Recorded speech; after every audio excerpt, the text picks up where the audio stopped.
তেজ আমি কথা বললে, ফের সেই কথা। বল, বল, শিপ্রা, বলো শিপ্রা। আমায় ডাকছো মা? হ্যাঁ, তোর বৌদির কণ্ঠ দেখেছিস? বৌদি? তা বৌদি কি করেছে মা? দেখি বৌদির মুখে রক্ত কেন? পড়ে যে কেটে গেছে, দেখ যত সব থালা বাসন ভেঙে খান খান করে দিয়েছে। ও মা, তাই তো। তা কি করে এমন হলো বৌদি? হাত থেকে পড়ে গেছে ভাই, কিন্তু কিন্তু একটাও ভাঙেনি। ও ইচ্ছা করে ফেলেছে, জানিস শিপ্রা, এ সংসারে ওরা থাকার মন নেই। মায়ের কথাটা কি সত্যি নাকি বৌদি? সত্যি মিথ্যে জানি না, তবে বিয়ে হয়ে গেলে মেয়েদের কাছে যে শ্বশুর বাড়ি একমাত্র থাকার জায়গা, এটা আমি ভালো করে জানি। ওর সাথে কথাই তুই পারবি না শিপ্রা। আমি ভালো মুখে কোথায় ওকে সৎ শিক্ষা দিতে গেলুম, আর ও কিনা আমায় তেরে মারতে এলো, জানিস? তোমার আমার চুলের মুঠে ধরে, চুপ কর, চুপ কর, মিথ্যে কথা বলবি তো।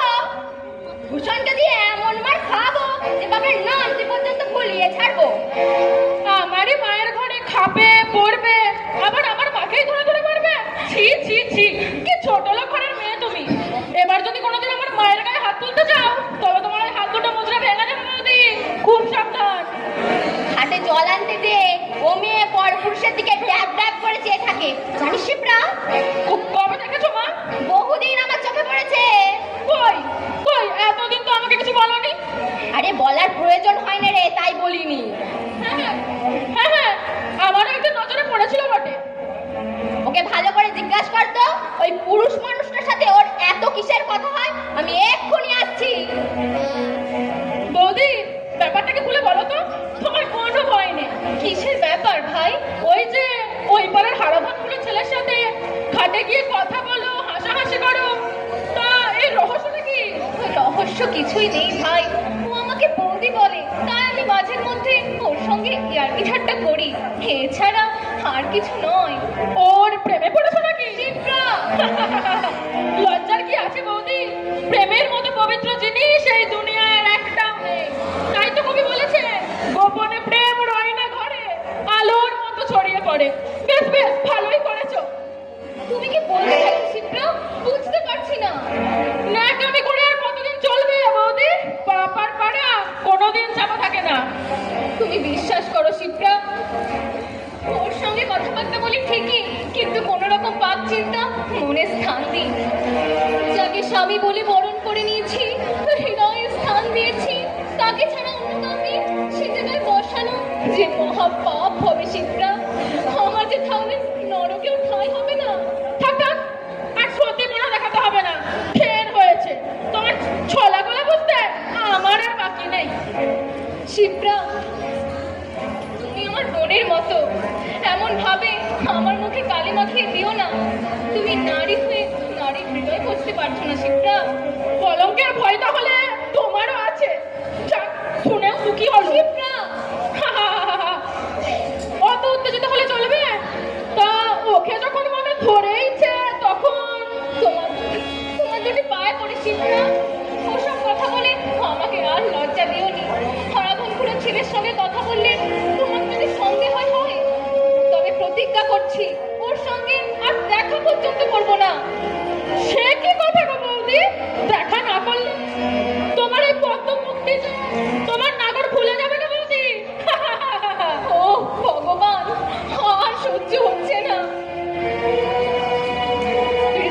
পীড়িতের কাটার জ্বালা একটু আদ্র তো সহ্য করতে হয় বৌদিমণি। শিপ্রা, বৌদি, কখন অফিসে যাওয়া হয়? আমাকে সাবধান করছি শিপ্রা, এক কথা 50 বার বলে আমাকে বিরক্ত করনি।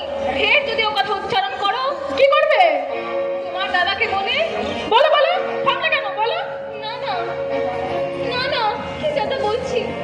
তুমি রাগ করনি শিপ্রা, তুমি রাগ করনি। দাদার কানে কথাটা গেলে দাদা তোমাকে ভাঙা কুলোর বাতাস করতে করতে তাতে গোবর জল ছেঁকে ছেঁকে দেবে, বাড়ি থেকে বিদায় করে দেবে। জানি না আমার অপরাধটা কোথায়, কেন যে তোমরা মায়েছি আমার পেছনে পড়েছো, তা ভগবানই জানেন। তুমি তো কচি খুকি, কুলোয় শুয়ে দুধ খাচ্ছ, তুমি আর কি করে জানবে যে তোমার অপরাধটা কোথায়? কিছু কথা আড়াই করতে পারলে শিপ্রা। হ্যাঁ মা, ঘটনা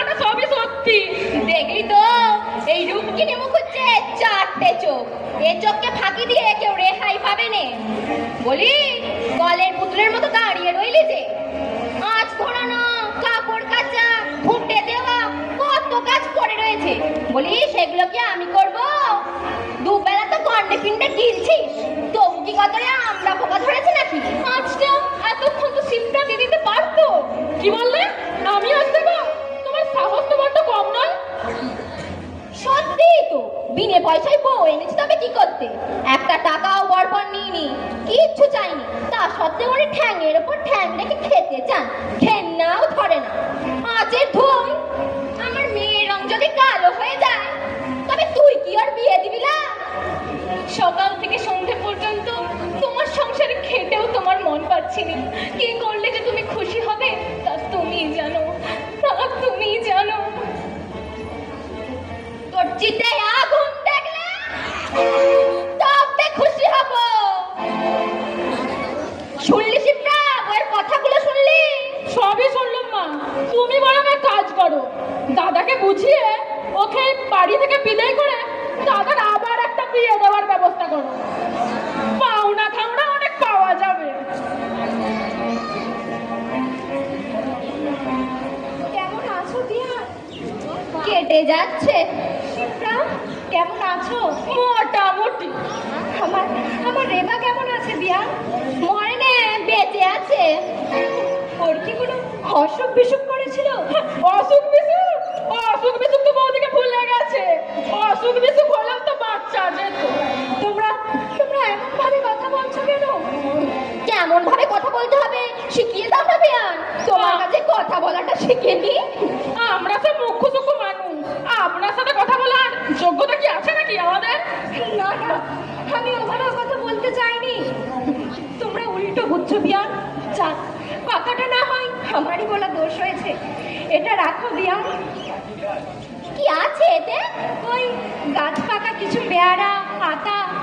আমার রেবাটা খুব খেতে ভালোবাসে কিনা, তাই ওর জন্য ওই পেয়ারার খেজুর কটা নিয়ে এসেছি। ছাড়টা আমারই পেয়ারার মাথায় কুটুম বাড়ি লোকে মিষ্টি নিয়ে আসে শুনি, আর উনি এনেছেন কতগুলো পচা পেয়ারা, আতা, খেজুর নিয়ে। লোকের কাছে বলতেও লজ্জা। এগুলো এগুলো পচা নয় বিয়ান, সবই গাছ পাকা। আপনার মেয়ের জন্য এনেছেন, মেয়েকেই দিয়ে দেবেন। ওসব আমরা ছুঁইনি। এমন মেয়েরাই বেঁধে এনেছে যে দেখলেও ভুজনের ভাত অব্দি উঠে আছে। চলো মা। ছোট লোকের কাছে দাঁড়াতেও ঘেন্না করে। বিয়ান! ভগবান, জগতের সব দুঃখ কি তুমি আমার জন্যই রেখেছ? আমার চোখের জলে কি তোমার প্রাণ বলে রে ঠাকুর? তুমি কি শুধু পাথরের মূর্তি হয়ে মন্দিরে মন্দিরে পুজো নিচ্ছ? আমার বুকের ব্যথা বেদনা কি তোমার বুকে লাগছে রে প্রভু? আর কেন, আর কেন দিনে দিনে এমন ভাবে আমাকে চাবুক মারছো? তার চেয়ে একেবারে শেষ করে দাও। সব জ্বালা যন্ত্রণা থেকে মুক্তি পাই। দিনে দিনে ক্ষয়ে ক্ষয়ে যে শেষ হয়ে যাচ্ছে, হাতছে দহন জ্বালা সহ্য হচ্ছে রে প্রভু, হাতছে সহ্য হচ্ছে রে।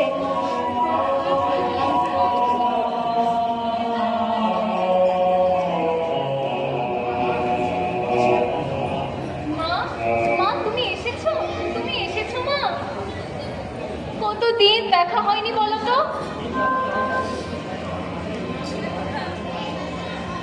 কি তোর গাছ জ্বরে পুড়ে যাচ্ছে?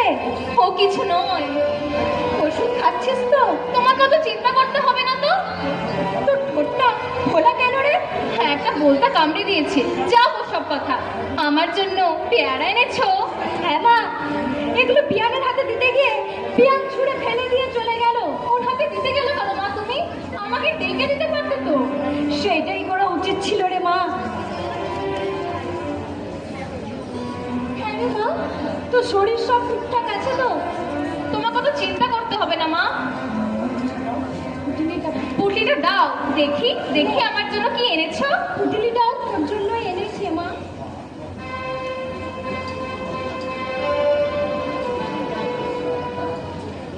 বাহ, বেশ বড় বড় পেয়ারা হয়েছে তোমার গাছে। কেন? আরে আতা খেজুর এনেছো দেখছি।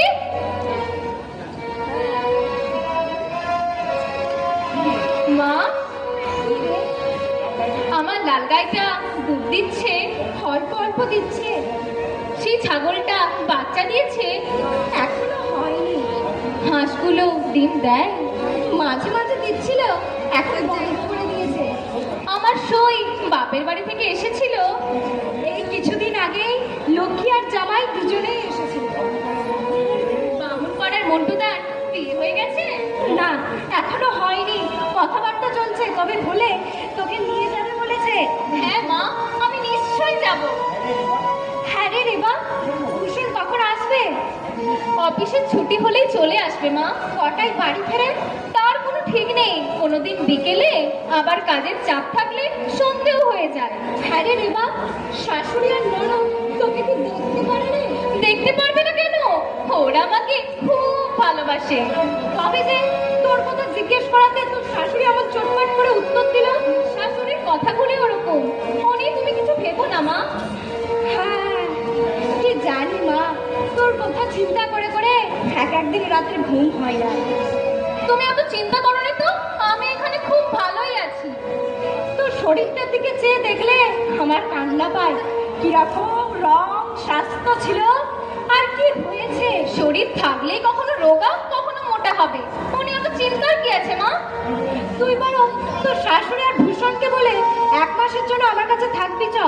জল আর হাওয়াটা পরিবর্তন হলে শরীরটা একটু ভালো হয়ে উঠবে। আচ্ছা মা, তাই হবে। কি গো বৌদি, তোমার মায়ের সাথে গল্প জমালে আজকে আমাদের খাওয়াটা জুড়বে তো? এক্ষুনি যাচ্ছি ভাই। তোমারই যেন মা এলো, আর যেন কারোর মা মেয়ের সাথে কোনোদিনও দেখা করতে আসেনি। সারা 2 ঘন্টা তো গল্প করছো, তবু এখনো কথা শেষ হয়নি। মিনিট 5 হয়নি কথা বলছি। তারপর মা কতদিন পর এলো, তাই বাড়ির এবং গ্রামের খোঁজ খবর নিচ্ছি। আবার মাকে কবে দেখতে পাবো কে জানে। ঢংগুলো দেখলে পিত্তি শুদ্ধ চলে যায়। তোমার মায়ের সাথে গুজুর গুজুর ফুসুর ফুসুর ছেড়ে দিয়ে যাও বাথরুমে আমার জামা কাপড়গুলো সাবান দিয়ে কেচে দেবে যাও। অত বড় মেয়ে নিজের জামা কাপড় নিজে সাবান দিয়ে কাচতে পারে না? 1 গ্লাস জল শুদ্ধ করে খাইনি, আবার সাবান দেবে? কি ঝকমারি করে তোকে যে এ ঘরে বিয়ে দিয়েছি মা। যা হয়ে গেছে আর তো কিছু উপায় নেই মা। কেন তুই ভূষণকে বলে তোর বাড়িতে একটা ঝি রাখার ব্যবস্থা করতে পারিস না? সবই পারি, আবার সবই পারিনি মা। চলো জল টল খেয়ে বিশ্রাম করবে, চলো মা।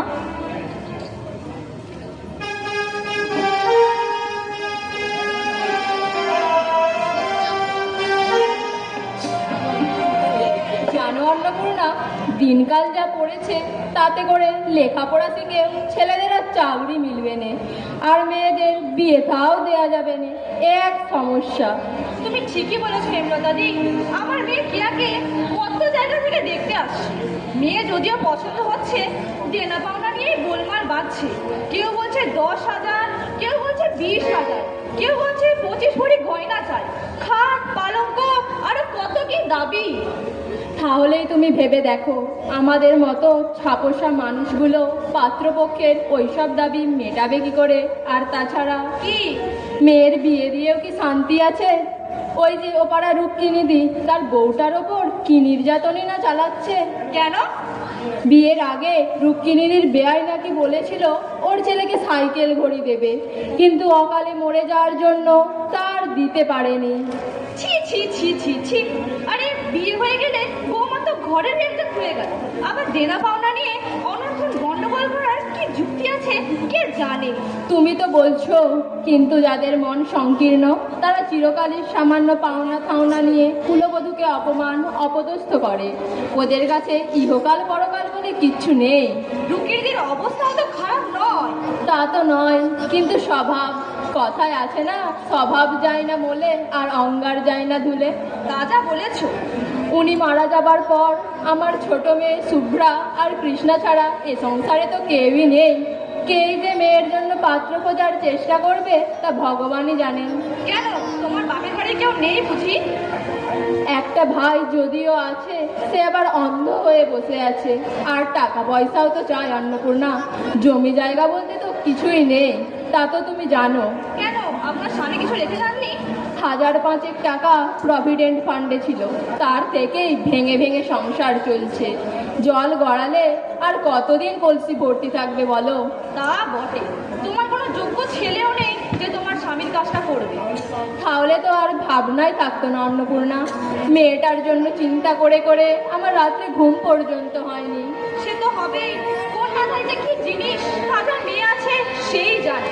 তুমি বরং এক কাজ করো, ও পাড়ার সমাজবাদীর একটা মামাতো ভাই আছে, এখানে কি একটা অফিসের চাকরিও পেয়েছে, পাত্র হিসেবে খারাপ হবে না।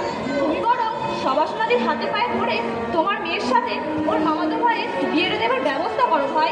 সবাসনা কি আমার মেয়ের সঙ্গে ওর মামাতো ভাইয়ের বিয়ে দেবে অন্নপূর্ণা? চেষ্টা করেই দেখো না, আমিও না হয় তোমার হয়ে বলে দেবো তোকে।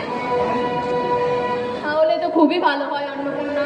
তোমাদের 5 জনের চেষ্টায় আমি যদি কন্যাদায় থেকে মুক্ত হই, তাহলে তোমাদের কাছে চিরকৃতজ্ঞ থাকবো। না না, অত ব্যস্ত হচ্ছে কেন, চেষ্টা চালিয়ে দাও, তারপর তোমার মেয়ের ভাগ্যে যা আছে তাই হবে। হ্যাঁ ভাই, বিধাতা ওর কপালে যা লিখেছেন তার অতিরিক্ত তো হবার নয়।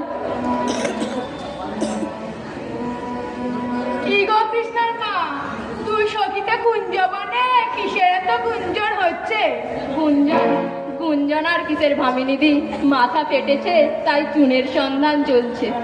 দেখো বাবু, ওই ঘুরিয়ে পেঁচিয়ে কথা বলা আমি পছন্দ করিনি। যা বলবে সোজা কথাই বলো। তার মানে হেমাদির মেয়ে বড় হয়েছে তো, তাই সৎ পাত্রে কি করে বিয়ে দেওয়া যায় এই নিয়েই কথাবার্তা চলছে আর কি।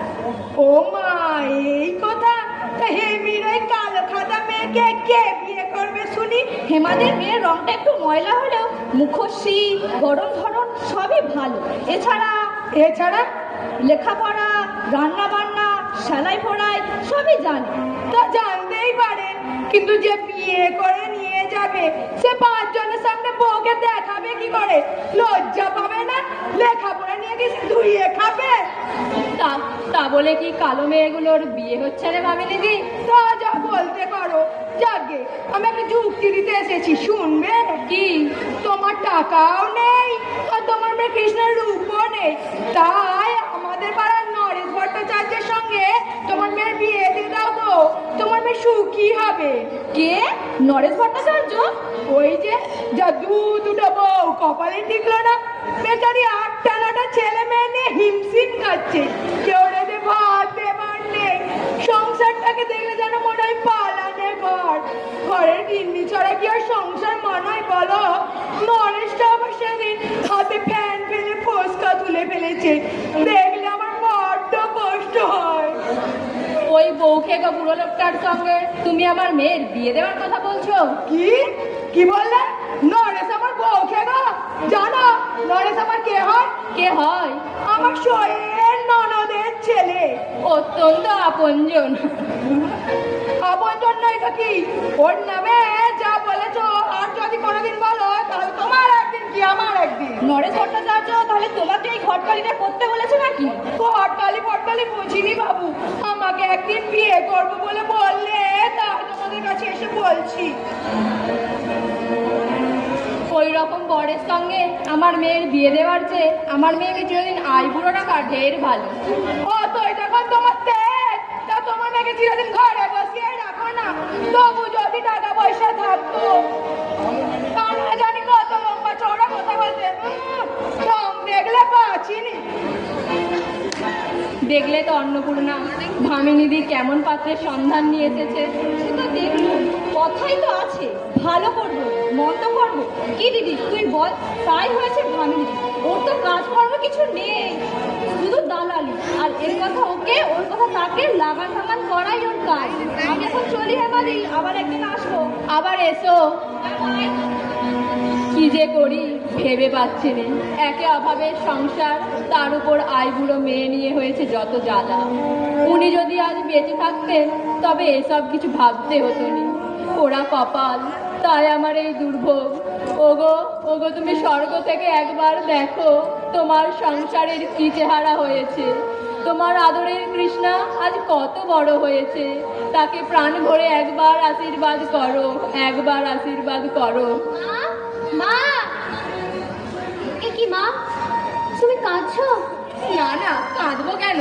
ওই তো তোমার চোখ দিয়ে জল গড়াচ্ছে। ওটা ঘাম জমেছে মনে হয়।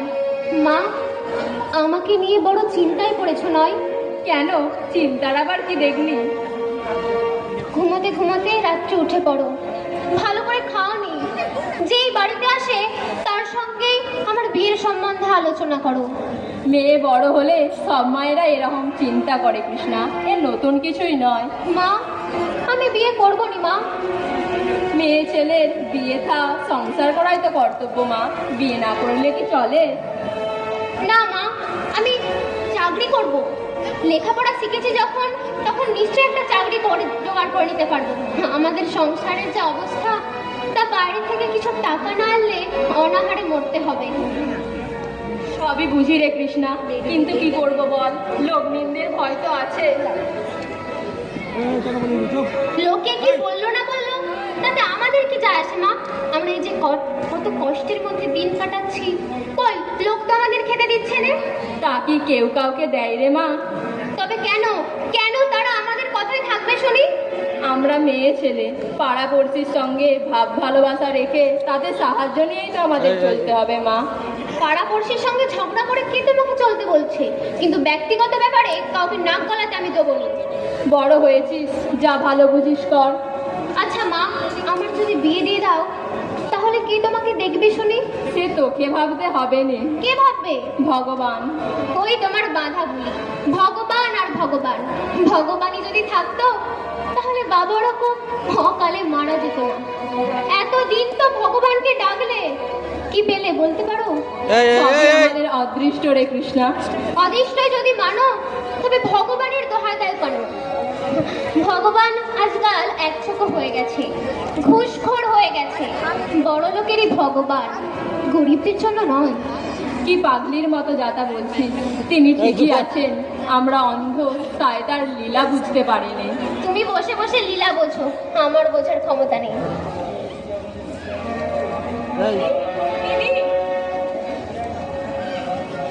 দিদি, আজ না আমাদের স্কুলে ফাংশন হবে। তাই নাকি? তোরা দুবনে গল্প কর, আমি রান্নার ব্যবস্থা করি। হ্যাঁ গো দিদি, কত বড় বড় সব আর্টিস্ট আসবে, তুমি যাবে তো? দেখি যেতে পারি নাকি। না দিদি, তোমাকে যেতেই হবে, তোমাকে আমাদের একসঙ্গে যাব, কি বলো? আচ্ছা আচ্ছা, সন্ধ্যেটাই হোক না। দিদি, কি রে? আমাকে একটা নতুন জামা কিনে দেবে? এই ছেঁড়া জামা পরে কি স্কুলে যাওয়া যায়? সবই বুঝি রে শুভ্রা, কিন্তু কি করব বল, আমাদের ভাগ্যে যদি সুখ থাকতো তাহলে বাবা ওরকম অকালে মারা যায় রে। দিদি, বাবাকে আমার মোটেই মনে নেই। কি করে থাকবে? তুই তো তখন সবে 2.5 বছরে। মরলে মানুষ কোথায় যায় দিদি? কোন অজানা লোকে চলে যায় কে জানে। বাবা আর কোনোদিন ফিরে আসবে না বল দিদি? তোর পাগলি, মরে গেলে কেউ কি ফিরে আসবে রে? দিদি, বাবার কোনো ছবি নেই? একটা ছবি ছিল, কিন্তু কোথায় যে হারিয়ে গেছে আজও খুঁজে পাইনি। দিদি, স্কুলে মাস্টার মশাই আমাকে সব বই না কিনে স্কুলে যেতে নিষেধ করেছে। কোনোদিন পড়া তৈরি করতে পারেনি বলে কত মজুরি খাই। দেখি চেষ্টা করে কোথাও যদি পুরনো বই জোগাড় করতে পারি। বই না হলে আমি আর স্কুলে যাব না। দিদি, কি রে? আমাকে প্রতিদিন 10 পয়সা করে দেবে? কি করবি? ফুচকা কিনে খাবো। প্রতিদিন কত ছেলে মেয়ে খায়। প্রতিদিন কি পয়সা দেওয়া সম্ভব? একদিন বরং 10 পয়সা দেবো, ফুচকা কিনে খাবি। না দিদি, আমাকে প্রতিদিনই পয়সা দিতে হবে। তুই এখন যা তো, পরে দেখা যাবে। পয়সা দেবে তো? হ্যাঁ বলছি যে। ঠিক ঠিক বলছো তো? যদি না দাও তাহলে তোমাকে আর কোনোদিন দিদি বলে ডাকবো নি। কি করে যে সংসার চলছে তা আমি জানি। প্রতিদিন ওকে 10 পয়সা করে দিলে মাসে 3 টাকা দিতে হয়।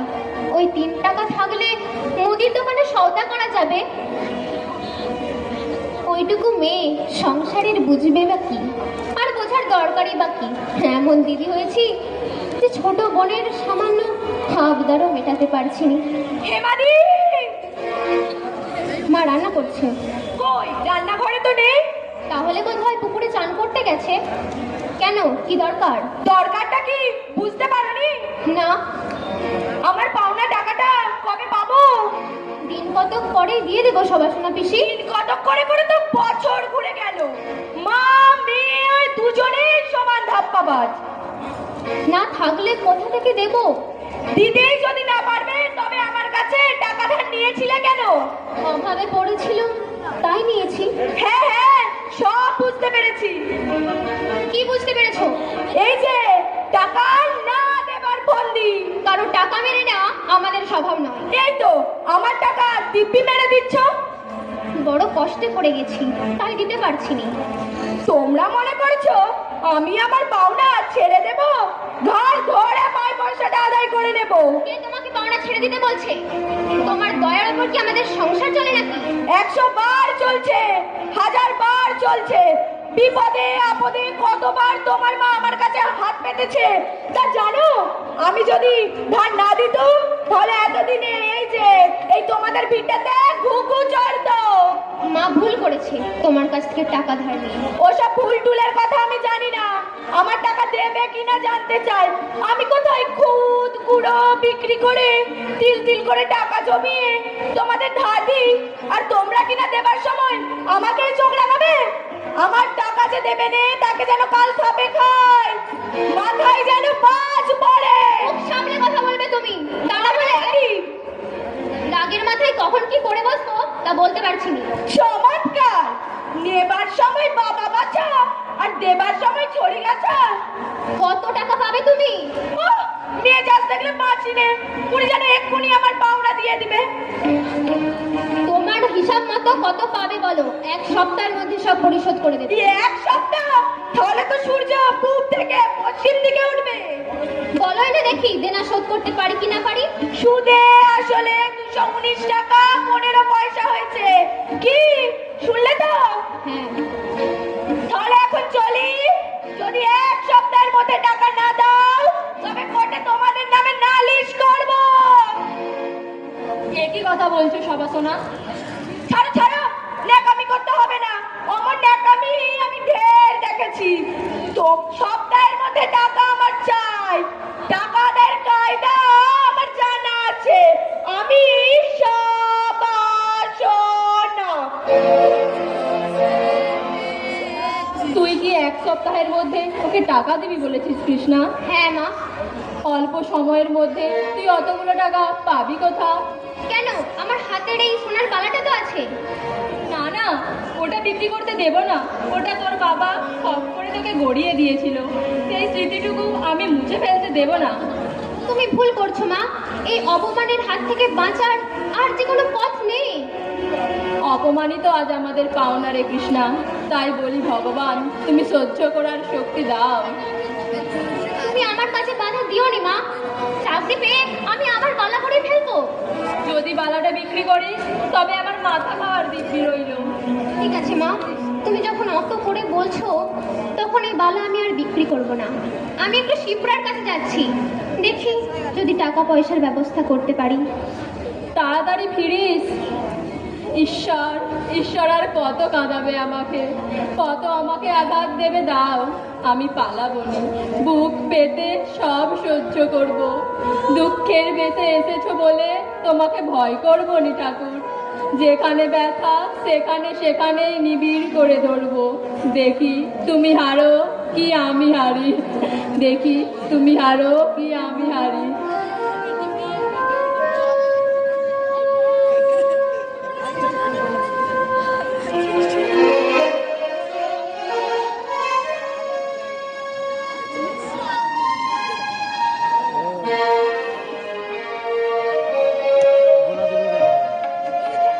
আমার সকল দুঃখের প্রদীপ জেলে দিব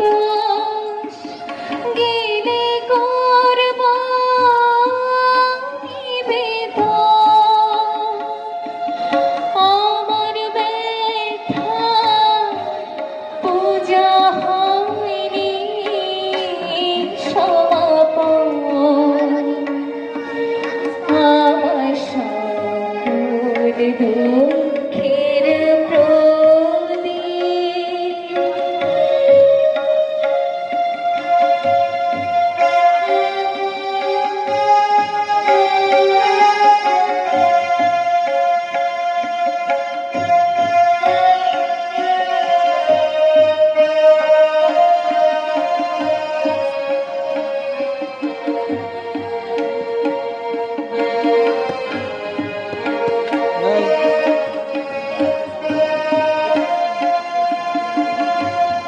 যখন পূজার হোমারণে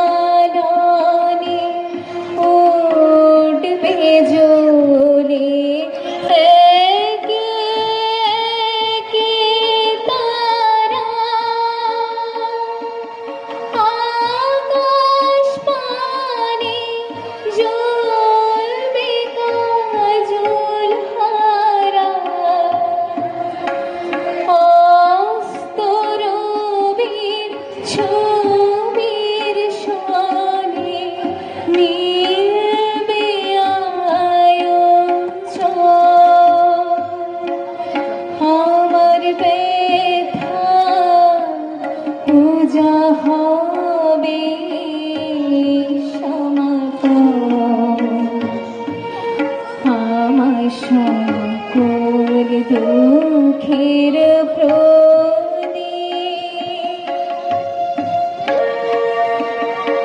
ভগবান, আমার কপালে এত দুঃখ লিখেছিলে প্রভু, আর যে পারছি না, আর যে সহ্য হচ্ছে না।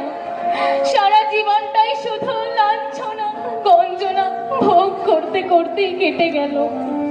কবে মুক্তি পাবো? সকাল থেকে সন্ধে পর্যন্ত কাজ করলে তবে দুটো খেতে জুটবে। দয়াময়, এবার আমাকে কেড়ে নাও, ধুলো ছেড়ে কোলে তুলে নাও, মৃত্যু দাও, মৃত্যু।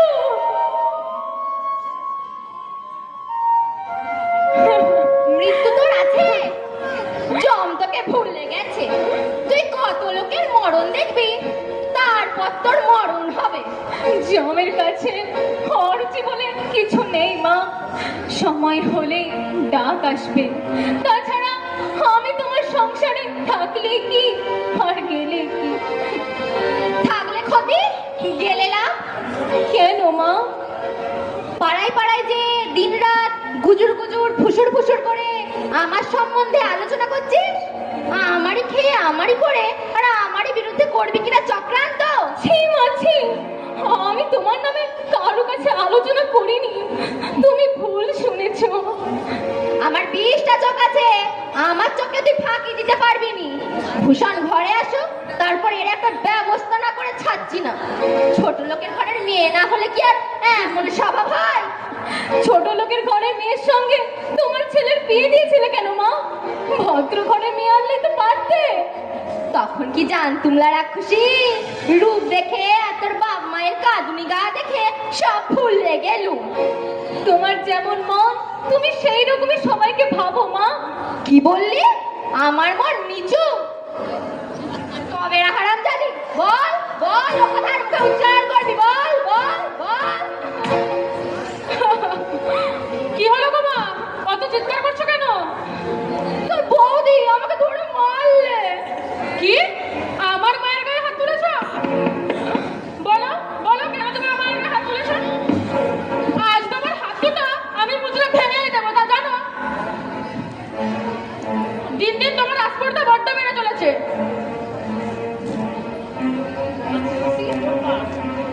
কি ওই মেয়ে একবারে দিন দিন যাচ্ছে তাই হয়ে উঠেছে। ওই মেয়ের দিন দিন আস্পর্ধা বড্ড বেড়েই চলেছে। শাশুড়ি কিনা পরম গুরু, তার গায়ে হাত তোলা দেখি এই ব্যবস্থা আমি কিছু করতে পারি কিনা। তোমাকে তোমাকে কিছু ব্যবস্থা করতে হবে না শিপ্রা, আমি নিজের ব্যবস্থা নিজেই করব। আমি আমার মায়ের কাছে চলে যাব। আমাকে নিয়ে এই সংসারে যখন এতই অশান্তি, তখন আমি আর এই সংসারে থাকবো না। যে পেটে ধরেছে সে তো আর আমাকে ফেলতে পারবে না। শুনলো শিপ্রা, বউয়ের কথা শোন। সবই শুনলাম মা, দেখি এর ব্যবস্থা আমি কিছু নিজে করতে পারি কিনা।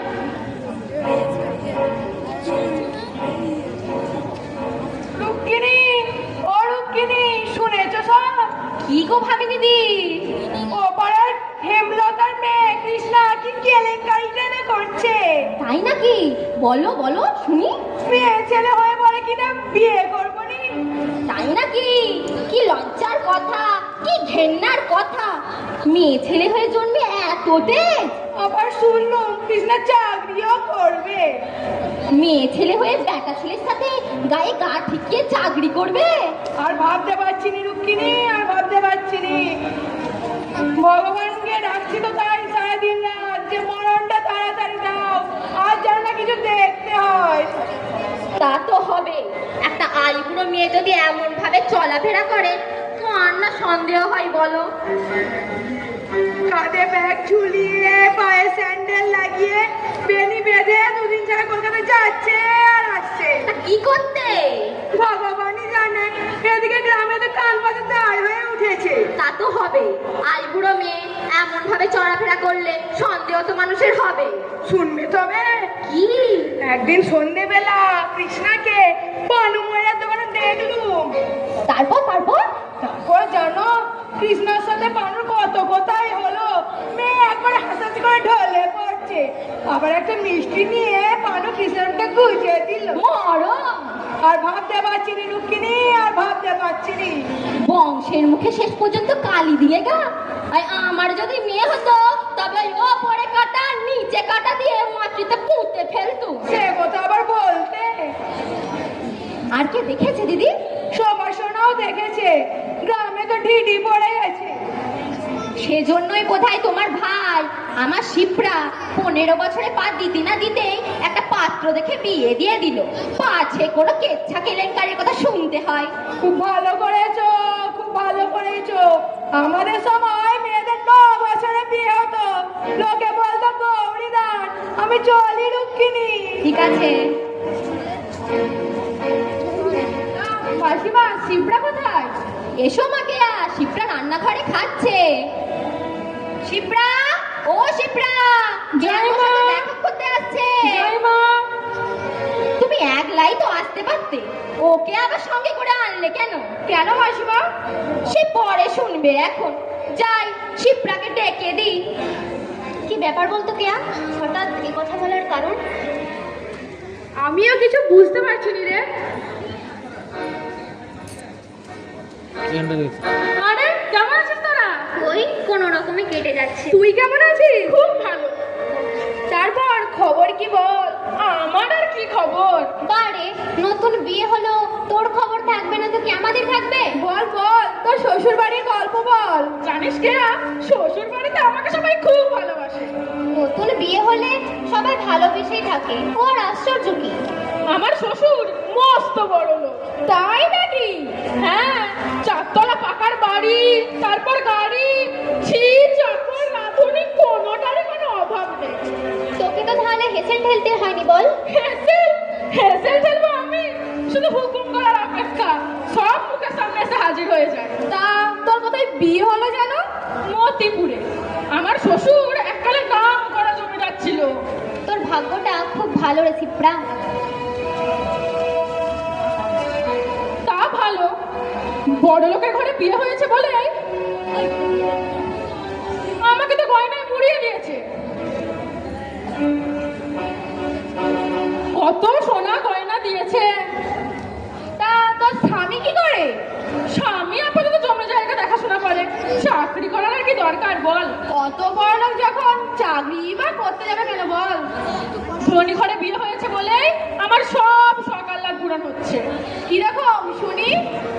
আজ দার্জিলিং, কাল কার্শিয়াং, পরশু দিল্লি, তারপরে তো এলাহাবাদ।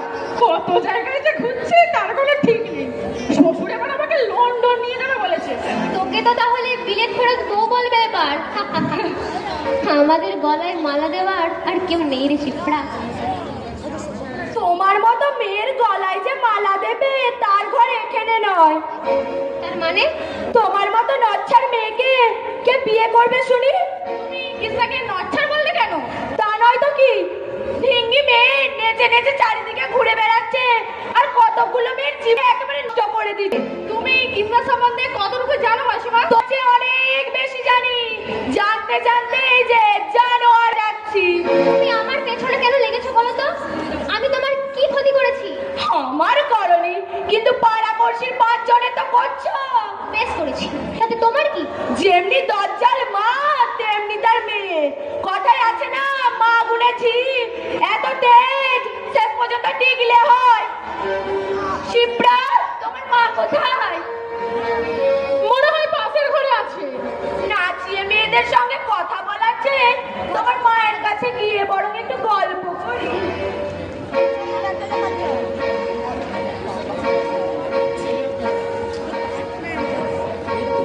এ নাও কেয়া, মিষ্টি কটা খেয়ে নাও। কৃষ্ণার কই? তোমার জন্যই শুধু এনেছি। এ কি কথা? আমরা দুজন একসঙ্গে এসেছি আর আপনি কিনা মিষ্টিগুলো শুধু আমাকে দিলেন? না মাসিমা, তাহলে আপনার মিষ্টি আপনার রইল। শিপ্রা, দুটো মিষ্টি এনে ওই মেয়েটার হাতে দে তো। না না, আমার চাই না। এগুলো বরং আমরা দুজনেই খাচ্ছি। নে ধর কৃষ্ণা। তুমি ওরকম মেয়ের সাথে মেলামেশা করনি কেয়া? কেন বলুন তো? ওর স্বভাব চরিত্র ভালো নয়। আপনি আবার স্বভাব চরিত্রের কি দেখেছেন যে কথা বলছেন? আমি নাই বা দেখলু, ভামিনীদি, সভাসনা সবাই দেখেছে। একই কথা গো কৃষ্ণা, কি এসব কি শুনছি তোমার নামে? আপনারা সবাই মিলে আমার বিরুদ্ধে চক্রান্ত করছেন কেন বলুন তো? কি লাভ আছে এতে?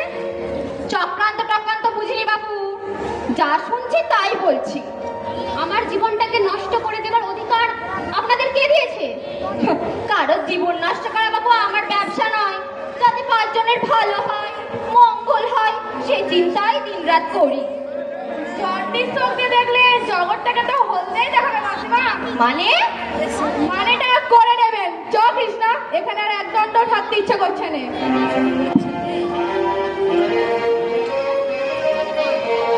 মা, বলুন, সর্ষের তেল নেই? আনতে হবে। এই তো সেদিন 250 তেল আনা হলো, এরই মধ্যে ফুরিয়ে গেল। সেদিন কোথা মা, 5 দিন আগে তো আনা হয়েছিল।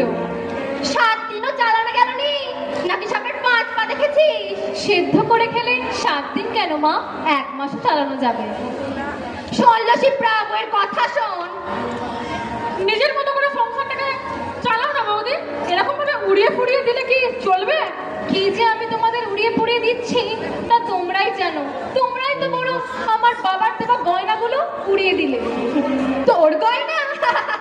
আমি ছেলে বেঁচে পেয়েছি, বেটার বিয়ে দিয়েছি, তাই গয়না পেয়েছি। ওর ওপর তোর কিসের অধিকার? তাও আমার সব দাবি তোর বাপ মেটাইনি। গয়নাগুলো বাবা কিন্তু আমাকে জমি বিক্রি করে দিয়েছিল মা। তাতে তোমার জমা খরচ কিসের বৌদি? তুমি থাকবে, খাবে, এই তো। আমারও তো গয়না পড়তে শখ হয়। শখ? যেন কুচি খুঁকি একবারে শ্মশানে যে শখ মেটাবি। আশীর্বাদ করো মা, যেন তাড়াতাড়ি শ্মশানে যেতে পারি। তোমার গঞ্জনা শোনার চেয়ে, তোমার হাতে মার খাওয়ার চেয়ে মরণ আমার ঢের ভালো, ঢের ভালো।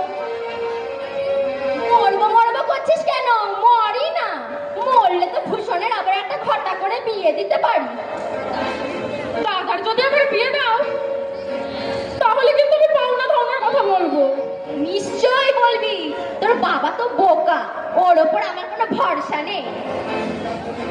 যাই মা, চান করে আসি। হ্যাঁ, দিদি কেমন আছেন? চলে যাচ্ছে একরকম। আপনার কাছে একটা দরকারে এসেছি। বলো। আমরা পণ্ডিতের বিরুদ্ধে একটা কমিটি গঠন করব, কাজেই আপনার সাহায্য চাই। কিন্তু আমার মেয়ের তো বিয়ে হয়ে গেছে। হলেই বা, বাংলার অনেক মেয়ে তো আজ দিনের পর দিন পণ্ডতার বলি হচ্ছে রুক্মিণীদি। তাই আমরা যদি একসাথে এই পণ্ডতার বিরুদ্ধে রুখে দাঁড়াই, তবে এদের উচিত করা যাবে। না না, ওসব ঝামেলায় আমি যেতে রাজি নই। ঝামেলার আর কি আছে? প্রথমত সামান্য কিছু চাঁদা দিয়ে এই কমিটির সদস্য হয়ে যান, তারপর মাসে মাসে কিছু কেমন চাঁদা দিলেই হবে। আর সই বাবদের দরকার পড়লে একটা সই করে দেবেন, এই আর কি। আমাদের বাপের কালে এসব কমিটি ছিলও না, আর শুনিও নি। সেকাল পেরিয়ে এসেছে রুক্মিণীদি, এখন একালের সঙ্গে হাত মিলিয়ে চলুন। তুমি অন্য জায়গায় যাও বাবু, আমি ওসবেতে নেই। ব্যাপারটা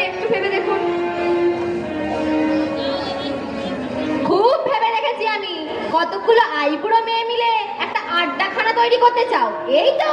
এই কি কথা বলছেন আপনি? যাও যাও, আর আদিক্ষেতা দেখাতে হবে না। তুমি মাস্টারি করছো বলে ভেবেছো মুখ্য রুক্মিণীকে চড়িয়ে খাবে না? রুক্মিণীদি, এবার যদিও পাড়ায় একটু শান্তি আছে, দুদিন বাদে সেটাও যাবে। সেরকম যদি হয় দেখেন আমাদের বলবেন, আমরা নিশ্চয়ই দোষ স্বীকার করবো, সংশোধনও করবো। হ্যাঁ, দোষ স্বীকার করে তুমি সব করবে। না না, ওসব হবে না। তাছাড়া কি? পণ যারা দেবে বা নেবে, তুমি যদি তাদের আটকাতে যাও, তাহলে বিয়ে থাওয়া দিয়ে তো দুঃসাধ্য হয়ে উঠবে বাবু। ধীরে ধীরে জনসাধারণকে সজাগ করে তুলতে হবে। রাতারাতি তো কোনো একটা জিনিসের পরিবর্তন করা সম্ভব না। যাদের কন্যা দেয় তারা বুঝবে, তোমার কি এত মাথা ঘামানোর কি আছে? আজ আপনার, কাল অপর একজনের, তারপর দিন আমারও কন্যাদায়ী হতে পারে তো। তা পারে, তবে কারোর উপর হামলা বা জুলুমবাজি করে তো সমস্যার সমাধান করা যাবে না। হামলা, জুলুমবাজি? কে বললো আপনাকে? শান্তভাবে ধীরে ধীরে সাধারণভাবে মানুষের, জনসাধারণকে সজাগ করে তুলতে চায়, এই আর কি। কত রথি মহারথী খোল খেয়ে গেল, আর কটা আইবুড়ো মেয়ে আনবে কিনা সমাজের পরিবর্তন, শুনলেও হাসি পায়। আর যেটা আপনার হাসির খোরাক জোগাচ্ছে, দুদিন বাদে সেটাই বাস্তবে পরিণত হবে রুক্মিণীদি। তাই নাকি? তুমি দেখছি একজন বড় গণৎকার। যাক, শেষ কথা জানতে চাই, আপনি তাহলে আমাদের কোনোভাবেই সাহায্য করছেন না? না, একবারই তো বলেছি না, আর কতবার বলতে হবে শুনি? তবে মনে রাখবেন, আপনার সাহায্য না পেলেও আমরা এই পণ প্রথার বিরুদ্ধে কমিটি গঠন করতে পারবো। তবে এটাও যেন কমিটি গঠন করলেও পণ প্রথা চলবে। যত সব কি আপদ এসে জুটেছে, তারপর দুদিন বাদে এসে বলবে ছাড় পোকা মারা কমিটি করব। কথায় আছে নে কাজ তো খই ভাজ, তাই হয়েছে ওদের। মাস্টারি করে করে মাথায় আর কিচ্ছু নেই।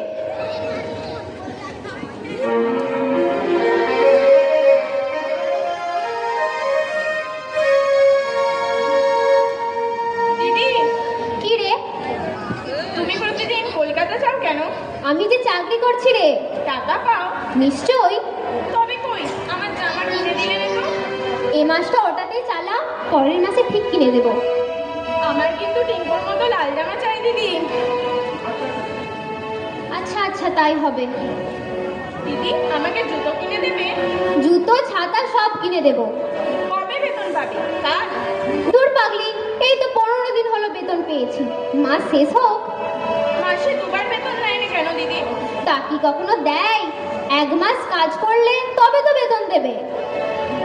দিদি, আমাকে একদিন রাবড়ি খাওয়াবে? আচ্ছা, দেখা যাবে। তোমার কথার দামই নেই, সব কথাতেই বলবে দেখা যাবে।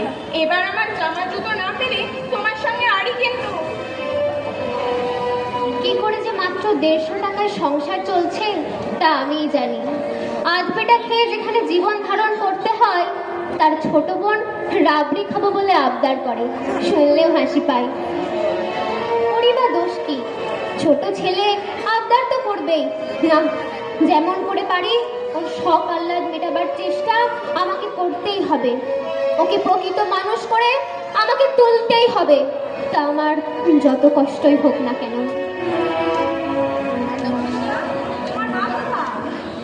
মা পুকুরে আছে মনে হয়। একটু ডেকে দাও না। আপনি বসুন, আমি এক্ষুনি ডেকে দিচ্ছি। হেমাদের মেয়ে কৃষ্ণার তো কোথাও বিয়ে থা হচ্ছে না, তাই তোমার মামাতো ভাইয়ের সাথে যদি ওর মেয়ের বিয়েটা দাও, তাহলে একজন গরিবের খুব উপকার হতো ভাই। কেন? ওর মেয়ে তো চাকরি করছে, বিয়ে করার কি দরকার? চাকরি করলেও মেয়ে ছেলে নিরাপত্তা বলে একটা জিনিস আছে তো। দুদিন বাদে ওর মা মারা গেলে কে ওকে দেখবে বলো তো? এসো হেমাদি, তোমার সাথে ওর মামাতো ভাইয়ের বিয়ের সম্বন্ধে আলোচনা করি। সবাসনা, আমার মেয়ের সঙ্গে তোমার মামাতো ভাইয়ের বিয়েটা দেওয়ার ব্যবস্থা করো না ভাই। আমার মামাতো ভাই কালো মেয়ে বিয়ে করবে না বলেছে। কৃষ্ণা তো আমার কালো নয়, উজ্জ্বল শ্যামবর্ণ, গরম ধরনও খারাপ নয়, লেখাপড়াও শিখেছে। তোমার মামাতো ভাইয়ের উপযুক্তই হবে। তা কত টাকা পণ দিতে পারবে?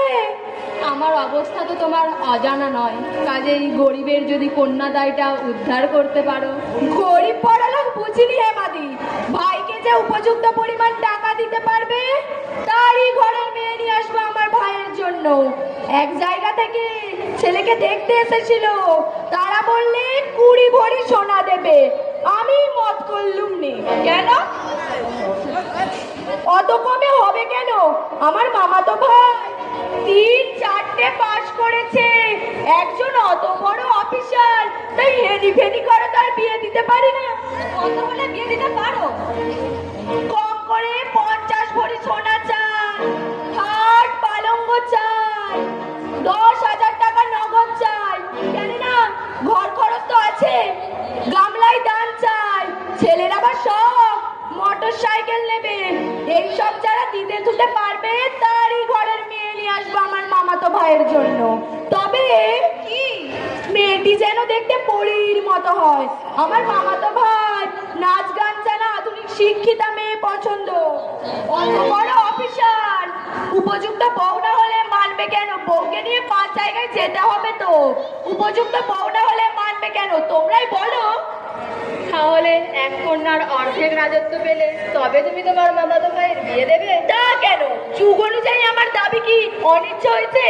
একটা রাঁধুনে বামুন যদি বিয়েতে 5,000 টাকা দাবি করতে পারে, তবে আমার মামাতো ভাই ওইসব চাইবে না কেন? আমি হচ্ছে একরকমের অভিভাবক, আমি যা বলবো তাই হবে। অত যারা দিতে থুতে পারবে তারা তোমার ভাইয়ের সঙ্গে তাদের মেয়ের বিয়ে না দিয়ে আরো ভালো পাত্রের সন্ধান করবে। কি বললে? আমার মামাতো ভাই পাত্র হিসেবে খারাপ? না না, রাজপুত্র। শিয়াল আঙুর ফল খেতে না পেলেই বলে টক। এক জায়গা থেকে ছেলে পক্ষ দেখতে এসেছিল, তারা বললে 3,000 টাকা বায়না দিয়ে গেল। কাজে এই ভাইয়ের বিয়ের কথা প্রায় পাকা। বিয়ের কথা চলছে, আবার বলছো বায়না দিয়ে গেছে। দেখি গরু বাছুর কাছে গেল। বায়না দিলে পাত্রটা হাতছাড়া হবে না। ওসব কথা ছেড়ে আমাকে দায়ী মুক্ত করো না ভাই। ছাড়ো ছাড়ো, খনিটা দেখলে বাঁচি রে। তোমার মেয়ের কাণ্ড কারখানা দেখলে কোনো পাত্রই বিয়ে করবে না। কেন? কৃষ্ণা কি করেছে?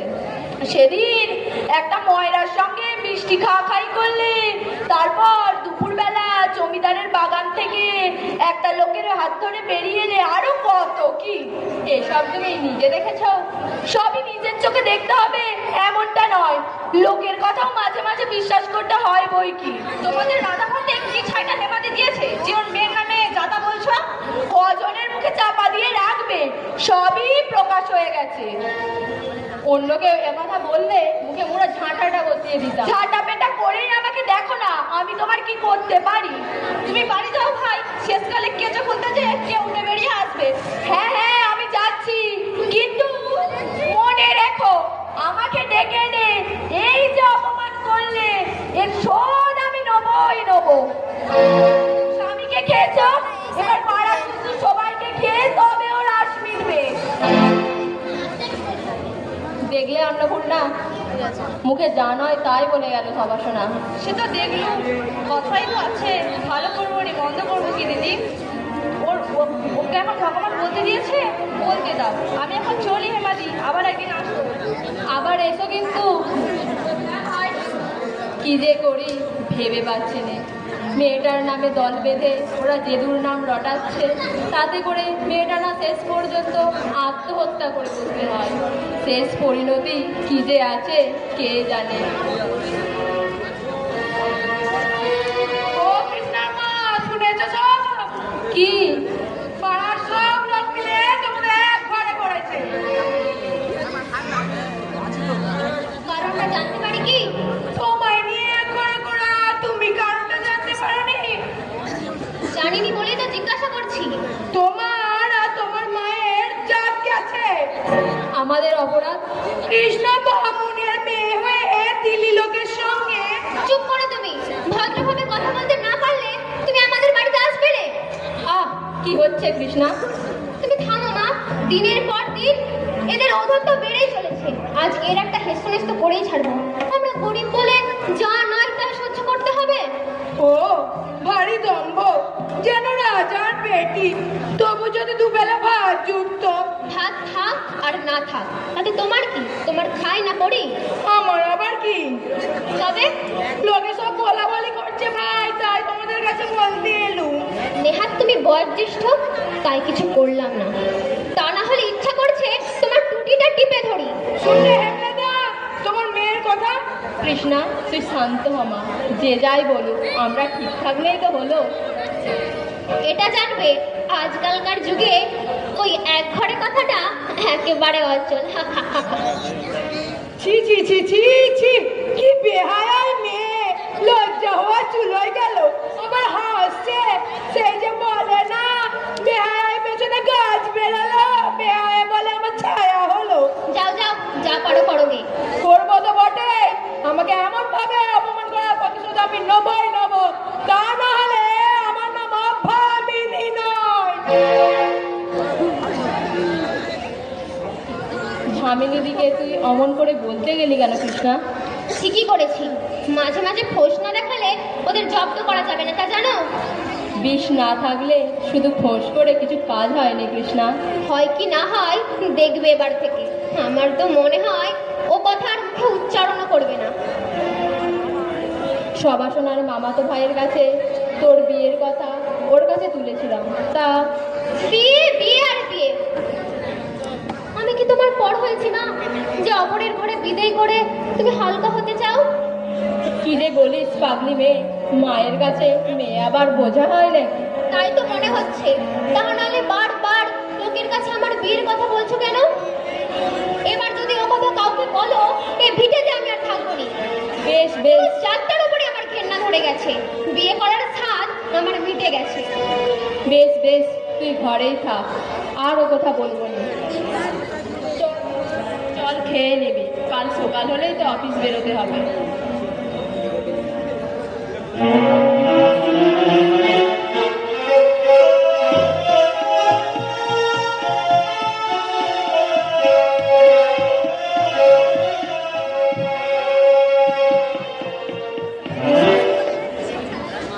বিষ এনেছিস শিপ্রা? হ্যাঁ মা, এনেছি। খেলে মরবি তো। খাবার সাথে সাথেই কাজ শুরু হয়ে যাবে। যার কাছ থেকে এনেছি সে আরো অনেককে দিয়েছিল, সবাই মরেছে। কেউ কিছু ভাববে না তো? কে জানছে, এখানে তো তুমি আর আমি ছাড়া আর কেউ নেই। ও মেয়ে যদি বিষ খেয়ে না মরে তাহলে কিন্তু কেলেঙ্কারির এক শেষ হয়ে যাবে। তুমি অত ভাবছো কেন বলো তো? আমি বেকুবের মতো কাজ করিনি। লোক জিজ্ঞেস করলে কি বলবি? বলবো ক্যান্সার রোগের যন্ত্রণা সহ্য করতে না পেরে বৌদি স্বেচ্ছায় বিষ খেয়েছে। পরে পুলিশ দারোগা এসে ঝামেলা করবে না তো? তাদেরকে কিছু প্রণামী দিয়ে দিলেই হলো। কিন্তু ও যদি বিষ না খায়? খাবারের সাথে মিশিয়ে দিলে বাধ্য হবে খেতে। আমার যেমন কেমন ভয় ভয় করছে। তুমি এত ভয় করছো কেন বলো তো? আমি তো আছি। পরে কোনো সেরকম গন্ডগোল হলে তোমার জামাইয়ের কাছ থেকে 1000-5 টাকা এনে সবার মুখ বন্ধ করিয়ে দেবো। টাকা পেলে কেউ আর মুখটি খুলবে না। এতক্ষণে আমার বুকে বল এলো, কিন্তু কি? কোনো পাপটা হবেনি তো? সে চিন্তা পরে, বৌদি মরে গেলে ঘটা করে শ্রাদ্ধ করে দেবে, তাহলে দেখবে সব পাপটা ধুয়ে যাবে। আর ওর আত্মাকে তৃপ্তি দিলে তোমাকে আর কোনো পাপ ছুঁতেই পারবে না। এটা বা তুই ঠিকই বলেছিস। আর পাপ যদি হয় তোর আমার দুজনেরই হবে। তোমার বেশি হবে। কেন? তুমি তো আমাকে বিষটা আনতে বলেছো। আরে তুই তো এনেছিস। যা, সব পাপ না হয় আমারই হবে। ও মেয়ে তো নিজে বিষ খেয়ে মরবে না, তাই খাইয়ে ওকে মারতে হবে, তবেই বেটার বিয়ে দেয়া যাবে। আর আমাকে বিষ খাওয়াতে হবে না মা। আমি নিজেই খেয়ে এসেছি। তোমার ছেলের এবার বড় লোক ঘরের মেয়ে দেখে বিয়ে দেওয়ার ব্যবস্থা করো। তোকে আবার বিষ খাবার কথা কখন বললো? আমরা মা বেটি তো সুখ দুঃখের গল্প করছিলাম। আমি আরাম সব শুনেছি মা। তুমি বিষ খেয়েছো বৌদি? হ্যাঁ ভাই। না লো শিপ্রা না, ও কল্লা করছে, আমাদেরকে ভয় দেখাচ্ছে। বিষ খেয়েছে না মাথা। একটু পরে সব বিশ্বাস হয়ে যাবে মা। তা কি দুঃখে বিষ খেতে গেলে? দুঃখ? না না, দুঃখ আমার কিসে? আমি তো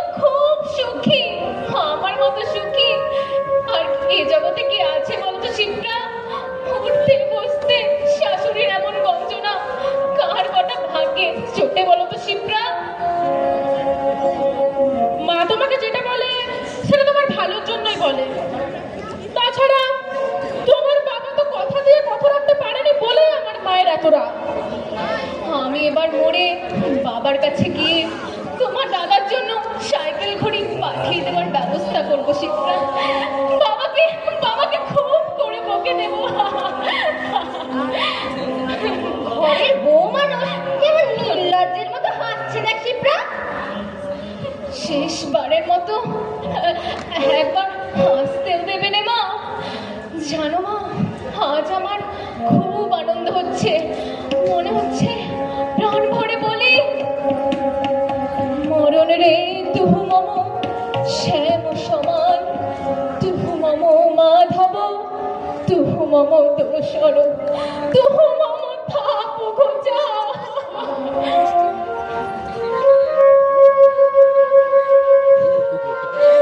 মা, বৌদিটা পড়ে গেল। পড়ে গেল তো আর কি করবো বল? ও মেয়ে কত রকম ছালা কলাই না জানে। সব যেন ওলট পালট হয়ে যাচ্ছে, মাথাটা মন মন করে ঘুরছে, চোখের সামনে অন্ধকার হয়ে আসছে। বাবা, বাবা, তুমি আমাকে নিতে এসেছো বাবা, একটু দাঁড়াও বাবা, আমি এক্ষুনি যাবো বাবা, চলে যেও না বাবা। লক্ষ্মীটি, কতদিন তোমাকে দেখিনি বলো তো, একবার প্রাণ ভরে দেখতে যাও। তোমার জামাইকে সাইকেল ঘড়ি দিলে না কেন বাবা? তুমি কি জানতে না তোমার মেয়েকে শ্বশুর বাড়িতে কোনো দেনা রেখে যেতে নেই? জল, বড্ড তেষ্টা পাচ্ছে, একটু জল দাও, আমার ছাতিটা ফেটে যাচ্ছে, একটু জল দাও মা, জল, জল, বড্ড তেষ্টা পাচ্ছে।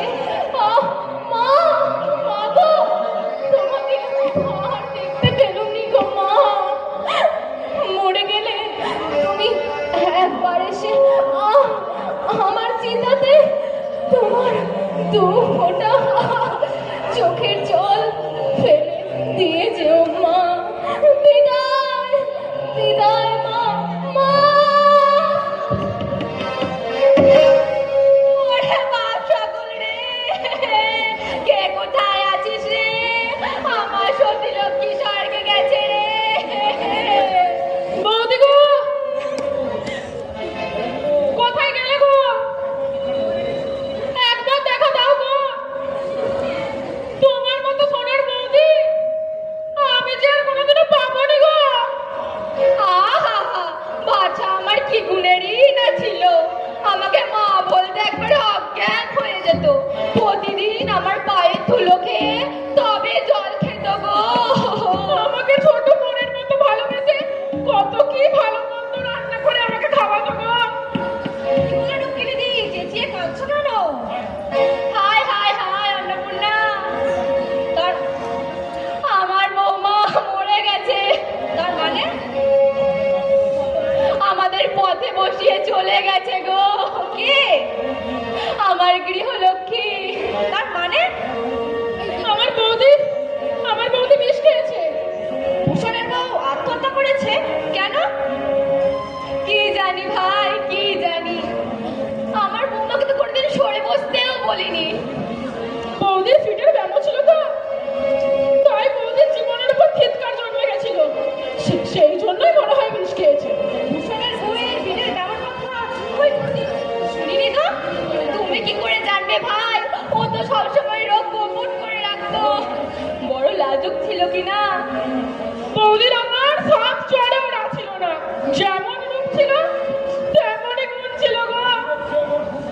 সতীলক্ষ্মী আমার খুব পুণ্যবতী, তাই স্বামীর কোলে মরণ হলো। এমন মরণ কার কটা ভাগ্যে জোটে বলো তো অন্নপূর্ণা? রথে চড়ে মা আমার একবারে স্বর্গে গেল। আমার শ্বশুর বাড়িতে একজন সধবা বলেছিল, তার কি বলে মা, ঘরের বউ ছিরা সবাই মিলে এসে গলায় আঁচল দিয়ে প্রণাম করে যে যার বাড়ি চলে গেল। এ অতি অমরাজের মা, ওনারা যে দেবী তুল্য। ব্যাপারটা জানো কেন আমার গোলমেলে মনে হচ্ছে রুক্মিণীদি? কেন কেন?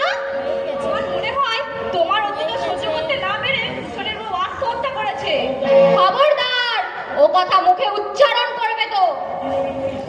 জন্য মরেছে তা আমার যে তুমি বেশি ভালো জানো। বলি বউটা আমার না তোমার? বেরো বেরো আমার সামনে থেকে, যাও। মাসিমা, না জেনে শুনে আপনার ওরকম কথা বলা কিন্তু উচিত হয়নি। তাই হবে। মা, বেশি লোক জানাজানি হওয়ার আগে দাদার বাবাকে বলে ওই মরাকে পোড়ানোর ব্যবস্থা করো। আরে ওরা দুজনের মধ্যে একজনও তো বাড়িতে নেই রে, আমি মেয়ে মানুষ একা কি করবো?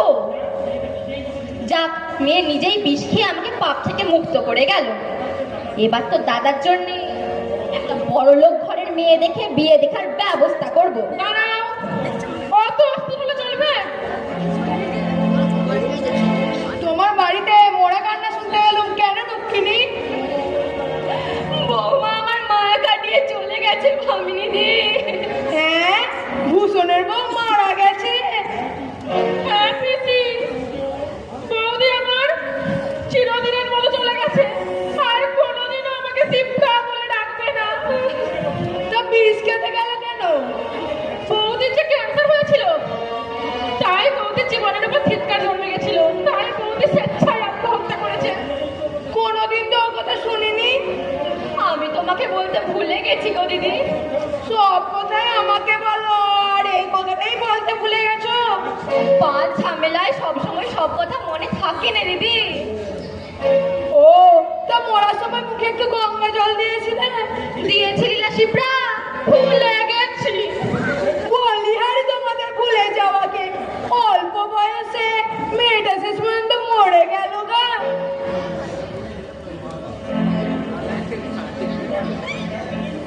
দেখ দেখি একটু এগিয়ে তোর বাবা ফিরলো কিনা। যাচ্ছি মা।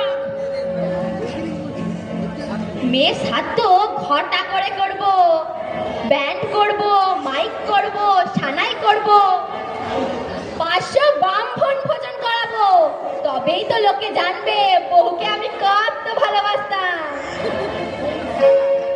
কত খুব ভালোবাসতাম। রেবা, মামা দেখ তোর জন্য আমি গাছের পাকা আম এনেছি। বিয়ান, যে খাবে সে নেই বিয়ান। তার মানে তোমার মেয়ে বিষ খেয়ে মরে গেছে বিয়ান। না, আমার রেবা মরতে পারে না, এভাবে আত্মহত্যা করতে পারে না। কই কই কই কই আমার রেবা? কই? ওই যে পড়ে আছে বিয়ান, পড়ে আছে। রেবা, মা আমার, একবার দেখ, একবার দেখ। মা আমার, কথা বল, কথা বল। তুই কেন এমন কাজ করতে গেলি? তুই কেন আমার কাছে চলে গেলি নি? তুই কেন আত্মহত্যা করতে গেলি? তুই যে আমার একমাত্র সন্তান রে, তোকে ছাড়া আমি যে আর কাউকে জানতুম নি রে। হায় হায় ভগবান, হে কি করলে ঠাকুর, হে কি করলে? বংশে আমার আর কেউ রইল নি, আর আমাকে মা বলে কেউ কোনোদিন ডাকবে না। ভগবান, তুমি এত নিষ্ঠুর, আমার কোলের নিধিকে তুমি এভাবে কেড়ে নিয়ে তোমার কি আনন্দ হলো প্রভু, কি আনন্দ হলো।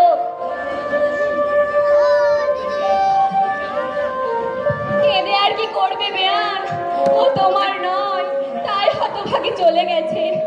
অমন মেয়েকে গর্ভে ধরে তুমি ধন্যী হয়েছিলে, বাপকুল শ্বশুরকুল দুকুলই উজ্জ্বল করে তুলেছিলে আমার বৌমা।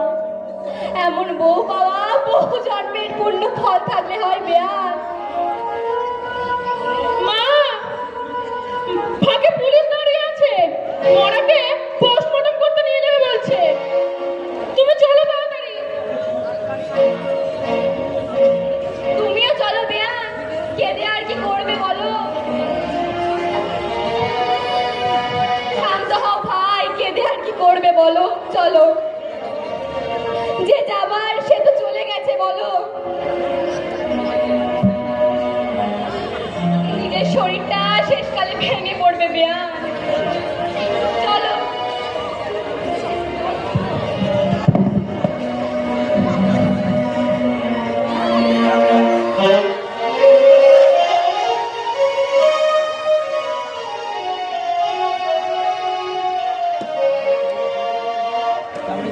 জানো কাকলিদি, আমাদের পাড়ার গোবর্ধন ভট্টাচার্যকে পুলিশ হাত করা দিয়ে থানায় নিয়ে গেছে। কেন? ও নাকি ওর ছেলের বিয়েতে কন্যা পক্ষের কাছ থেকে জোর করে 10,000 টাকা আদায় করেছে, সেই জন্যে। আমি খুব আনন্দিত কৃষ্ণা। এরকম করে সরকার ও জনসাধারণ যদি ধীরে ধীরে সজাগ হয়ে ওঠে, তাহলে এই সমাজের বুক থেকে পণপ্রথাকে উচ্ছেদ করা চিরতরে সম্ভব হয়ে ওঠে। যাক, শুনলাম তুমি নাকি একটা চাকরি জোগাড় করেছো। কাকলিদি, বিয়ের পিড়িতে বসার যখন সৌভাগ্য হলো না, তখন নিজের পায়ে দাঁড়ানো ছাড়া আর কি বা গতি আছে বলো? না না, এ তো খুব ভালো করেছো। আত্মনির্ভর মানুষই সব থেকে বেশি সুখী হয় কৃষ্ণা। সমাজের কদর জরুপ দেখে বিয়ে করার ইচ্ছা আমার কর্পূরের মতো বেগেছে কাকলিদি। কিছুদিন আগে ভূষণদার বউটা শাশুড়ির জ্বালা সহ্য করতে না পেরে শেষে আত্মহত্যা করলো। কথাটা আমি শুনেছি বটে, কিন্তু ব্যাপারটা পরিষ্কারভাবে ঠিক বুঝতে পারিনি। আত্মহত্যার কারণটা কি? কারণ তো সেই এক যেটা নিয়ে আমরা এতক্ষণ আলোচনা করছিলাম, অর্থাৎ দেনা পাওনা। উফ, কি মর্মান্তিক। এসব কৃষ্ণা, আমরা সবাই মিলে এই পণপ্রথার বিরুদ্ধে আন্দোলন করে তুলি। আমার এতে কোনো আমত নেই কাকলিদি, কিন্তু জগদ্দল পাথরের মতো এত বড় একটা কুসংস্কার সমাজের বুকে চেপে আছে, একে দূর করা কি আমাদের এই 3 জনের পক্ষে সম্ভব হবে? কাজ শুরু করে দিলে আমার বিশ্বাস আমাদের দল ক্রমশ ভারী হয়ে উঠবে। আমার জানা একটি ছেলে বাবার অমতে একটি পয়সাও না নিয়ে গরিবের কন্যাদায় উদ্ধার করেছে। তাই এরকম উদার হৃদয় যুবকদেরও আমরা সমর্থন লাভ করবো নিশ্চয়। কিন্তু মেয়ে হয়ে আমরা কি করে? তুমি ভুল বুঝছো গেয়া। যুগে যুগে কত নারী প্রত্যক্ষ না হয় পরোক্ষভাবে সমাজে কাজ করছে, সে কথা তুমি নিশ্চয়ই জানো। হ্যাঁ, তা তো জানি। তবে আমার একটা প্রশ্নের উত্তর দেবে কাকলিদি? বলো। এই পণপ্রথার পেছনে নিশ্চয় জনসমর্থন রয়েছে, তা না হলে এটা টিকে রয়েছে কি করে? মোটেই না। সমর্থন রয়েছে কি নেই তা পরিষ্কারভাবে তোলে দেখলেই বুঝতে পারবে। কন্যাদায়গ্রস্ত পিতামাতা পাত্রপক্ষের চাপের কাছে নিরুপায় হয়ে নথি স্বীকার করেছে, কিন্তু আন্তরিকভাবে এটাকে কেউই গ্রহণ করেনি। মেয়ে ছেলে হয়ে জন্মানো মানে বাবা মার ঘাড়ে বোঝা হওয়া। দিন রাত দুশ্চিন্তায় তাদের ঘুম পর্যন্ত চলে যায়। তার কারণ জানো কেয়া? কি? আসল শিক্ষার অভাব। আসল শিক্ষার অভাবে আমাদের আজ এত দুর্দশা। মেয়েরা যদি স্বাবলম্বী হতে পারে, উপযুক্ত শিক্ষায় নিজেকে শিক্ষিত করে তুলতে পারে, পুরুষদের পাশাপাশি নিজেকে স্বাবলম্বী করে তুলতে পারে, তাহলে আর বাবা মায়ের ঘাড়ে বোঝা হবে কেন? পদ্মজা নাইডু, সরোজিনী নাইডু, বিজয় লক্ষ্মী পণ্ডিত, মাদার টেরেসা এনারা তো আদর্শ রেখেছেন। যুগের আবহাওয়াটাকেই সত্য বলে মেনে নিতে দোষ কি কাকলিদি? কথাটা আমার কাছে ঠিক পরিষ্কার হলো না।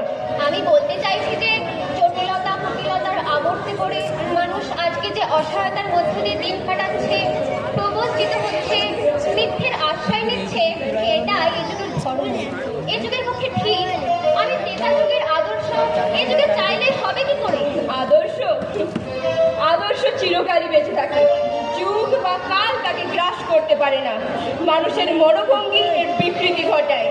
সত্য মিথ্যা নিরূপণ করতে করতে মানুষ অনেক সময় ভুল করে বসে। তাই আমরা বলি আজকাল তোমার দাম নেই। এই যে এত বড় একটা ব্যাপার সমাজে চলে আসছে, তা পরিবর্তন করতে গেলে বা দূর করতে গেলে আমাদের মতো মেয়েদের তো অনেক দুর্ভোগ ভোগ করতে হবে কাকলিদি। সে তো হবেই। বড় কিছু করতে গেলে বড় রকমের অস্বীকার তো করতেই হয়। বিধবা বিবাহ প্রতিরোধ করতে গিয়ে বিদ্যাসাগর, সতীদাহ প্রতিকরণ করতে গিয়ে রামমোহন রায় কম নির্যাতনের সম্মুখীন তো হননি। সতীদাহ প্রথা যদি আজকেও চলতো, তাহলে সমাজের কত শ্রেণীর লোক সেটাকে ঠিক বলেই মেনে নিত। আমাদের কমিটির প্রচার কার্য প্রথম জোর রকমের চালাতে হবে নাকি বলো কাকলিদি? তা তো বটেই। বারবার এক কথা লোকে শোনালে তবে তো লোকে চেতনা ফিরবে। শহরে গ্রামে সর্বত্র আমাদের এই আন্দোলনকে ছড়িয়ে দিতে হবে। তা কিভাবে কাপড়দের কাছে চলবে কাকুলিদি? প্রথমে আমরা কতকগুলো পুস্তিকা মারফত জনসাধারণকে জানাবো আমাদের উদ্দেশ্যটা কি। সেই সঙ্গে বিবাহ সংক্রান্ত নানা সমস্যাগুলিরও উল্লেখ থাকবে তাতে। তারপর আস্তে আস্তে রেডিও মারফত, খবরের কাগজ মারফত প্রচার কার্য চালানো যাবে। আমাদের কমিটির নাম হবে পণ প্রথা নিবারণী কমিটি, আর স্লোগান হবে পণ দেব না, পণ দেব না। বাহ, চমৎকার হবে কাকলিদি। আচ্ছা চলি, হ্যাঁ অফিস আছে, আবার একদিন বড় এসে এই বিষয়ে আলোচনা করা যাবে। বেশ, এসো।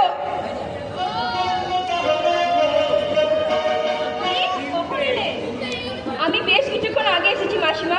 তা হ্যাঁ রে কেয়া, তোর কাপড়ের দিকে চাটা খাইয়েছিস তো? একদম ভুলে গেছি। বেশ তো তুই মেয়ে, যা চা করে নিয়ে আয়। না মাসিমা, আর চা খাবো না, আমি চা খেয়েই বেরিয়েছি। তাছাড়া এই গরমে বেশি চা খাওয়া সহ্য হয় না। বরং এক গ্লাস শরবতই খাও, তা খেতে পারি। জানেন মাসিমা, আমরা পণপ্রথার বিরুদ্ধে একটা কমিটি গঠন করেছি। এ তো খুব ভালো কথা। তোমাদের মতো শিক্ষিত মেয়েরা যদি এরকম একটা সৎ কাজে এগিয়ে আসে, তবে সমাজ থেকে নিশ্চয়ই এই কুপ্রথা দূর হয়ে যাবে। তাই তো প্রাণপণে চেষ্টা চালিয়ে যাচ্ছি মাসিমা, দেখি কতটা কি করতে পারি। আপনি আমাদের কমিটির সভ্য হচ্ছেন তো? নিশ্চয়, সে কথা আবার বলতে আমি হেমাদি তোমাদের সভ্য হয়েই রয়েছি। মাঝে মাঝে আমার চোখের সামনে কন্যাদায়গ্রস্ত পিতামাতার করুণ মুখগুলো ভেসে ওঠে।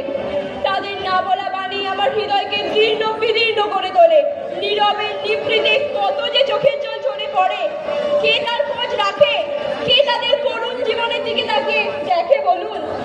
জানো কাকলি, এই নিদারুণ পৃথিবীতে খুব কম লোকই আছে যারা মানুষের দুঃখ বেদনাকে নিজের দুঃখ বেদনা বলে মনে করে, তাদের পাশে এসে দাঁড়ায়। সবাই স্বার্থের চাকাতে বাঁধা হয়ে কেবল বন বন করে ঘুরছে। সত্যি মাসিমা, আমরা আজ কত নিচে নেমে গেছি। মানুষের জন্য এ বোধটা আমরা ভুলতে বসেছি। এর জন্য আমাদের মূল্যও কম দিতে হচ্ছে না। কিন্তু জানবেন মাসিমা, দুঃখের দীর্ঘ রজনীর ভোর হতে চলেছে, সম্মুখে আলোর দীপাবলি।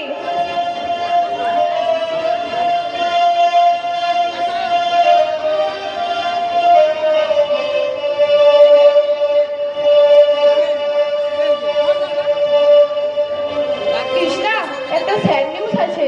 Sad news? হ্যাঁ, গতকাল শিবপ্রকাশ শ্বশুরবাড়িতে মারা গেছে। শিপ্রা মারা গেছে? হ্যাঁ কৃষ্ণা, শিবপ্রাণ শাশুড়ি নাকি নিজের হাতে খাবারের বিষ হয়েছে, মেরেছে। অনেক হয়েছে। শিপ্রা হঠাৎ মারা গেল কেন? রুক্মিণী বেশি কান্নাকাটি করছে আর বলছে,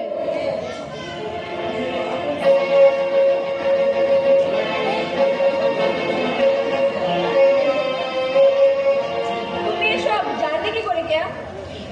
শিবরার মা কান্নাকাটি করছে আর রুক্মিণী পিসিকে কেনাকে গোপনে খবরও দিয়ে গেছে। কি পৈশাচিক কাণ্ড! শিবরার স্বামী নাকি মদ খেয়েছে শিবরাকে রাত্রিবেলা মারধর করতো, এমনকি ঘর থেকে বারও করে দিত, অন্য মেয়ে মানুষকে ঘরে তুলতো, আরো সব কত নির্যাতন শিবরাকে দিনের পর দিন সহ্য করে যেতে হতো। পুরুষ মানুষগুলো মেয়েদেরকে যেন সস্তা মনে করে। মেয়েদের দুঃখ ব্যথা তারা যেন বুঝতেই চায় না। এরা ভাবে বিয়ে করা মানেই যেন একটা কৃতদাসী ঘরে আনা, যা ইচ্ছা অত্যাচার করার যেন অবাধ অধিকার আছে। আশ্চর্য! স্ত্রীও দাসী নয় আর স্বামীও দাস নয় কৃষ্ণা। পরস্পরের প্রতি খাঁটি ভালোবাসায় স্বামী স্ত্রীকে সুখী করে। এসব শুনে মনে হয় না যে আমরা সভ্য হয়েছি। আমরা সভ্য হয়েছি ঠিকই, কিন্তু আমাদের প্রত্যেকের ভেতরে যে এক হিংস্র দানব লুকিয়ে আছে, সেটা মাঝে মাঝে মাথা নাড়া দিয়ে ওঠে। তারই ফলে মানুষ হয়ে ওঠে অমানুষ। তাই আমরা কবি বলেছেন, সভ্যতার আবরণে ঢাকা অসভ্যতার হিংস্র দানব লুকানো আছে প্রত্যেক মানুষের অন্তরে, সুন্দর কবরের নিচে গলিত মৃতদেহের মতো। মেয়েদের কি নিজস্ব কোনো স্বাধীনতা নেই? কেন তারা মুখ বুঝে সহ্য করবে লম্পট মদ্যপ স্বামীর অত্যাচার? দিনের পর দিন কেন তারা নিজেদের সত্তাকে বিলিয়ে দেবে ওই অত্যাচারী নরপশুদের পায়ের তলায়? মেয়েদের মান মর্যাদাকে কেন ভাবে ওরা তিলে তিলে হত্যা করবে? হ্যাঁ, হত্যা করবে, তিলে তিলেই করবে। তুমি কিছু করতে পারবে তার? কি বললে? ঠিক বলেছি, মেয়ে ছেলে মাটির ছোড়া, তার দাম কি আছে স্বামীর পাশে না চললে ফল ভোগ করতে হবে। তা বলে ওই মদখোর গাঁজাখোর মাতাল স্বামীকেও মেরে দিতে হবে? তাই হবে। মেয়ে ছেলেরা তো লতার মতন, তার একটা দাঁড়াবার অবলম্বন না থাকলে সে তো ছিঁড়ে টুকরো টুকরো হয়ে যাবে। এই যে আমার স্বামী বোতল বোতল মদ খেত, জুয়া খেলতো, কিন্তু কিন্তু আমার টুকু শব্দটি কোনো জয় ছিল কি? তাছাড়া স্বামীর মুখের উপর কোনোদিন কথাটুকু বলিনি, ও গো তুমি কোথায় গেলে গো, আমার ভামিনীকে একবার দেখা দাও গো, আমি যে আজ ডাল ছাড়া বাদর হয়ে ঘুরছি। চুপ করো তো, বুড়ি হয়ে মরতে যাচ্ছে, এখনো স্বামীর জন্য শোক একেবারে উঠলে উঠছে। কি বললে? আমি বুড়ি? অল্প বয়সে আমার চুলে পাপ ধরেছে, দাগ পড়েছে, তাই আমাকে বুড়ি দেখাচ্ছে। আমার গায়ে এখনো যা জোর আছে, তোমার মতন দুটো মেয়েকে আমি বাবারে টিপে মেরে ফেলতে পারি, তা জানো? তাহলে তো তোমাকে বুড়ি বলা সত্যি দোষ হয়ে গেছে দেখছি। এখন থেকে তোমাকে বৃদ্ধা যুবতী ভামিনী ঋষি বলে রাখবো। তোমরা আমাকে নিয়ে ব্যঙ্গ করছো, আমি বুঝতে পারিনি মনে করছো? যাকে যে জন্য তোমাদের কাছে আসা সেটা বলা হয়ে ওঠেনি। তা বলো, ঘরের বৌঝিদের নিয়ে পাড়ায় পাড়ায় ঘোরা আর পান দেবো না বলে স্লোগান দেওয়া তোমাদের বন্ধ করতে হবে। যদি আমার কথা না শোনো তবে তোমাদের সবকটাকে পুলিশের হাতে দেবো। পুলিশই বরং আমাদের সাহায্য করবে। ঠিক আছে, তোমাদের সব করে হাসি আমি বার করবো। আমার নাম ভামিনী। তুমি সাপিনী।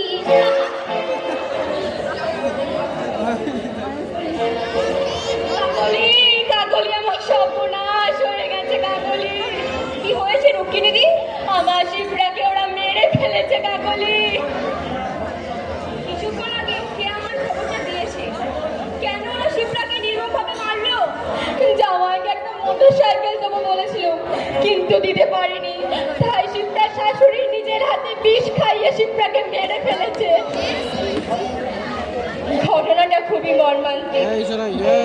আপনার শিপ্রার মতো এরকম কত শিপ্রা দিনের পর দিন সকালে শেষ হয়ে যাচ্ছে। ফুল ফোটার আগেই, ভ্রমণের গুঞ্জন শোনার আগেই যে ফুলটি মাটিতে ঝরে যায়, তার কষ্ট কি সহজে ভোলা যায় রুক্মিণীদি?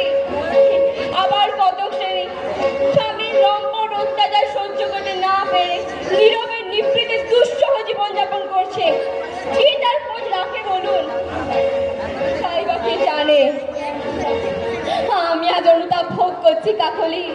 আমারই খারাপ ব্যবহারের জন্য আমার বৌমা আত্মহত্যা করেছে। তাই বোধহয় ভগবান আমাকে এরকম শাস্তি দিল। নিজে দুঃখ না পেলে অপরের দুঃখ কি বোঝা যায়? সর্পে দংশন না করলে সর্প দংশনের যে কি জ্বালা, তা কি কেউ কখনো বুঝতে পারে রুক্মিণী মাসি? তুমি ঠিকই বলেছো কৃষ্ণা। আমি আমার সব ভুল বুঝতে পেরেছি, সব দোষ খুঁজে পেয়েছি। আমার ভেতরে দাও দাও করে আগুন জ্বলছে, তাতে আমাকে পুড়িয়ে ছাড়খাড় করে দিচ্ছে। দুঃখের কোষ্ঠী পাথরে যাচাই হয়ে তবেই তো মানুষ সোনা হয়ে ওঠে রুক্মিণী মাসিমা। ঈশ্বর মানুষকে চূর্ণ করে তবেই তো পূর্ণ করে তোলেন, ধ্বংস করে তবেই নতুন সৃষ্টি করেন। একজনের সুখ নিজেরই সুখ, একজনের সঙ্গে শত্রুতা করা নিজের সঙ্গেই শত্রুতা করা। রুক্মিণী মাসি, তোমাদের উপর যে সমস্ত অন্যায় ব্যবহার করেছি তার জন্য আমি ক্ষমা চাইছি। ক্ষমা চাওয়ার কি আছে রুক্মিণীদি? মানুষ ভুল পথে চলে, আবার নিজেই তার সংশোধন করে নিয়ে আসল মানুষ হয়ে ওঠে। ভুল এখানেই তো প্রকৃত মনুষ্যত্বের পরিচয়। ভুল স্বীকার করা ঝাঁটার মতো কাজ করে। ঝাঁটা যেমন ময়লা পরিষ্কার করে, ভুল স্বীকারও ঠিক তাই করে। আসল রক্তের কথা, ভুল স্বীকারের কথা আপনি যে ভুল স্বীকার করছেন এর মধ্য দিয়ে প্রকাশ পায় রুক্মিণীদি। তোমরা পণ প্রথার বিরুদ্ধে যে কমিটি গঠন করেছো, আমিও তাতে যোগ দেবো কাকলি। আর যেন আমার শিবটার মতো কোনো মেয়ে অকালে প্রাণ না হারায় শাশুড়ির ভৎসনা। সুস্থ মস্তিষ্কে বলছো তো মাসি? হ্যাঁ কৃষ্ণা, আমি সুস্থ মস্তিষ্কেই বলছি, আমার শিবরা মরে গেছে, কিন্তু আরো হাজার হাজার শিবরা তো বাংলার ঘরে রয়েছে মা। তাদের বাঁচাবার জন্য আমি তোমাদের দলে যোগ দেব। আপনাকে ওপর থেকে দেখে বুঝতে পারি রুক্মিণীদি যে আপনার ভেতর একটা মহৎ রুক্মিণী বাস করছে। আপনার এই সৎ ইচ্ছার জন্য আপনাকে অশেষ ধন্যবাদ জানাচ্ছি। আমরা সবাই মিলে এই পণ প্রথার বিরুদ্ধে একটা কমিটি গঠন করে তুলব।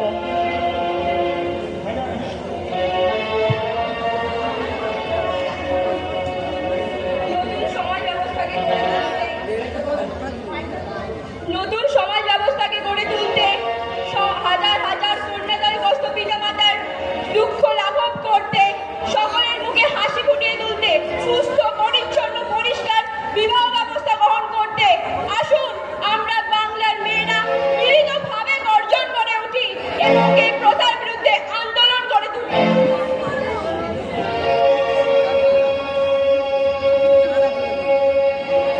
এসুন বজ্র কণ্ঠে ঘোষণা করি, কম দেব না, কম নেব না, কম দেব না, কম নেব না।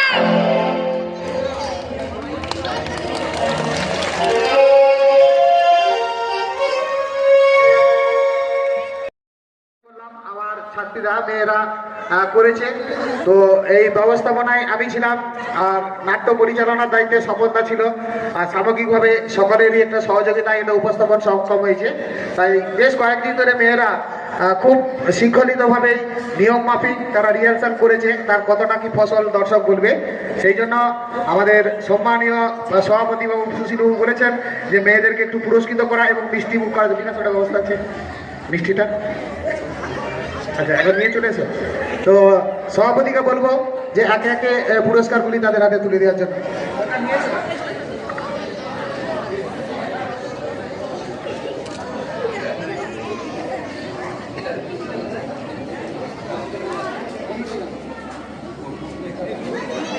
আচ্ছা, প্রথমে যন্ত্রসঙ্গীতে সাহায্য করেছে চিন্ময় কারক, চিন্ময় বাবুকে একটু দিয়ে দিন।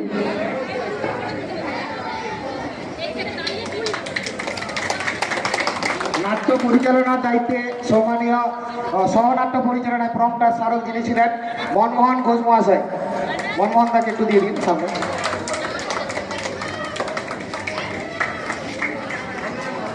আচ্ছা, বেশ কয়েকদিন ধরে আমাদের নাট্যপ্রেমী স্বপনদা পরিচালনা করেছে নাটকটি।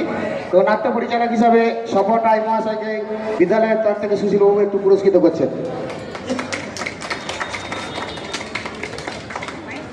এরপর নাটকে কেয়ার ভূমিকায় অন্তরা রায়কে একটু দিয়ে দিন। মেয়েরা যারা বাড়ি ফিরছো তারা গার্জেনের সঙ্গে যাবে, মেয়েরা যারা দূরে বাড়ি ফেরার চেষ্টা করছো। আচ্ছা, সরোজের ভূমিকায় নেহা মুখার্জি, নেহাকে একটু দিয়ে দিন। ভামিনীর ভূমিকায় সুস্মিতা কর্মকার।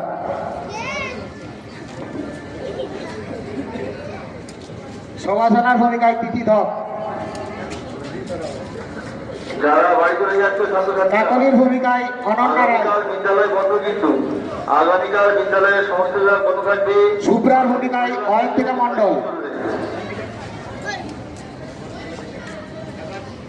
কৃষ্ণার ভূমিকায় করিণিকা কারক। অন্নপূর্ণার ভূমিকায় প্রিয়া ঘোষ।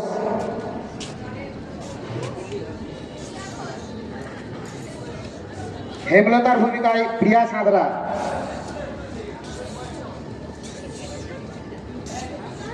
শিপ্রার ভূমিকায় নন্দিনী মুখার্জি।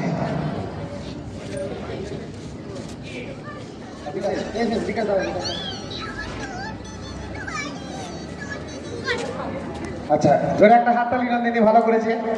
আর দেবার ভূমিকায় অহনা পাত্র। আর পুরো নাটক জুড়ে যার অভিনয় ছিল শ্রেয়সী, খুব সুন্দর অভিনয় করেছে আমার দৃষ্টিতে। তো রুক্মিণীর ভূমিকায় শ্রেয়সী বল, একটা হাততালি। সমগ্র নাট্য পরিচালনার জন্য পাউরুল বিশ্বেশ্বর হাই স্কুলের পক্ষ থেকে আমরা দিলীপ বাবুকে এই পুরস্কারে সম্মানিত করছি। আর পুরস্কারটি তুলে দিচ্ছেন বিকাশ বাবু।